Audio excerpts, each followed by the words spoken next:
BD5 Pilot with you out at the Hillsboro hangar on a Sunday morning, and I'm trying to finish up the wiring in that wing.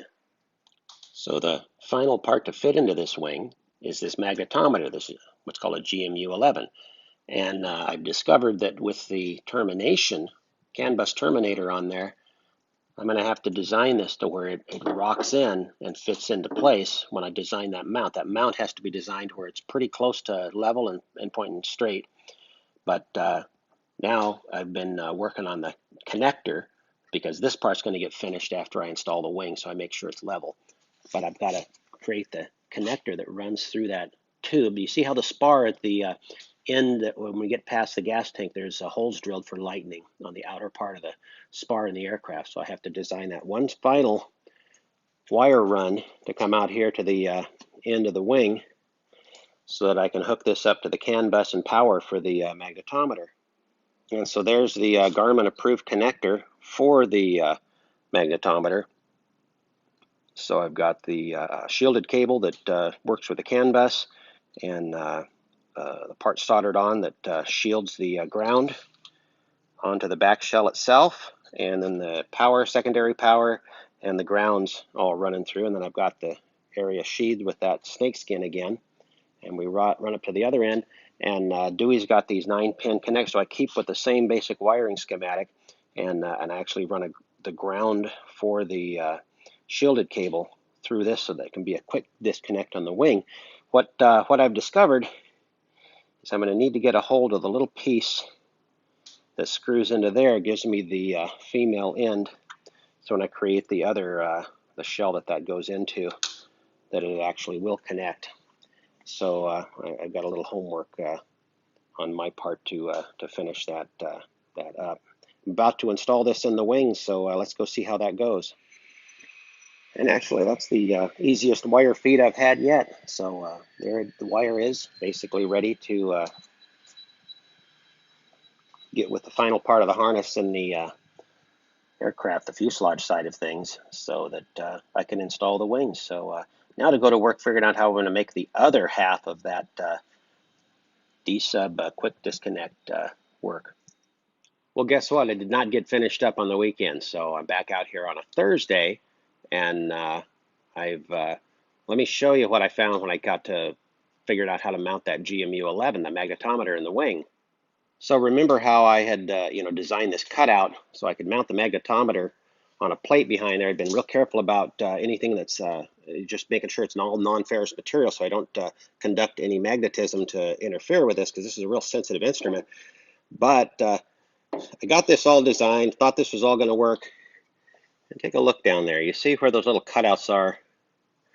And you see how far that sticks out. Well, that has to drop into that hole, which means I have to take the dimensions I designed for this and make this where it offsets and holds the magnetometer over to that side.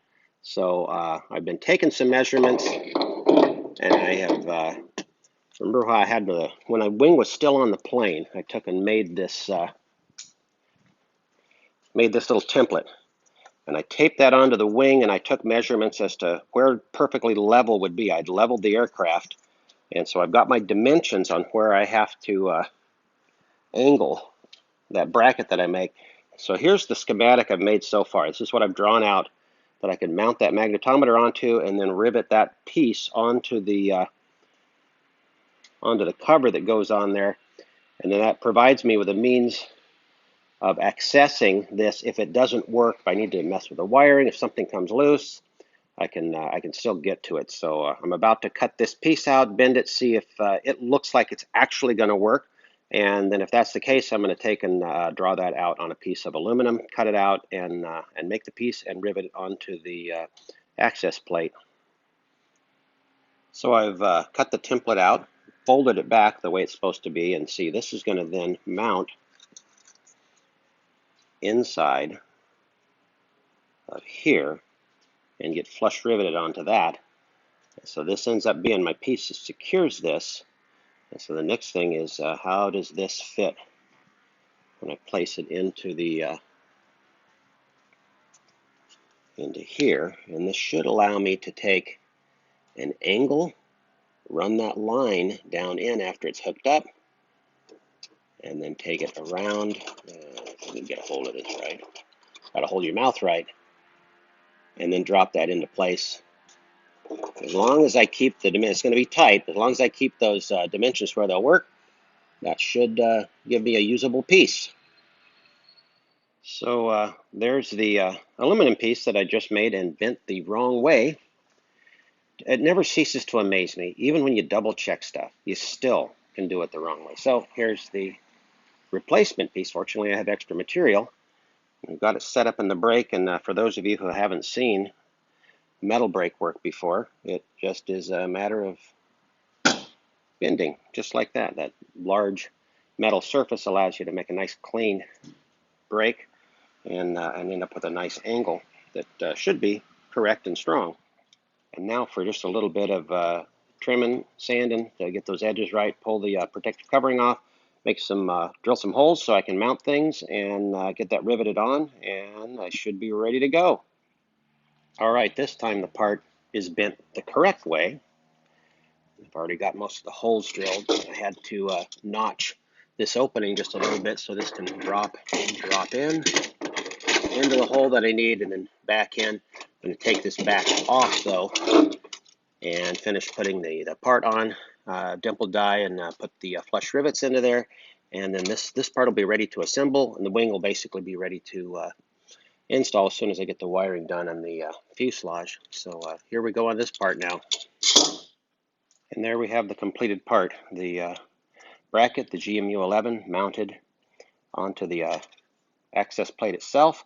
That's all aluminum or stainless steel in there, so there's nothing to send a magnetic field. It does have the CAN bus terminator, and I did use the blue thread lock on everything so that it's going to stay together when I put that terminator on, and then when I put the other part on, so I don't have something that tries to vibrate loose. So now to hook those wires up and install it into the wing. Well, I'm going to call that a job well done. I have that flush access panel, keeping my magnetometer 3 feet away from anything else that is going to potentially give it trouble. And so we'll find out when we test it. All the electrical lines that have to deal with the LED strobes or the wigwags for the landing light, the recognition system that ties into the strobes that tie through those landing lights, all of that is in shielded cable. So I'm expecting when I hook this up and test it, I'm going to be able to get a clear run on that magnetometer, because if I don't know where else I'm going to put it.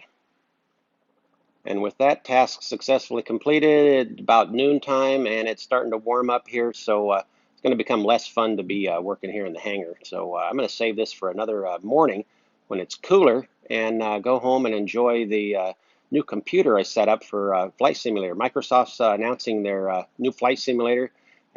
14 years since they released FSX, and they were out of business for a while, but they have a pretty neat looking new simulator supposed to release on August 18th. I ordered a new computer with the ideal specs for that, so I've been getting that installed and testing, and pretty happy with the results so far.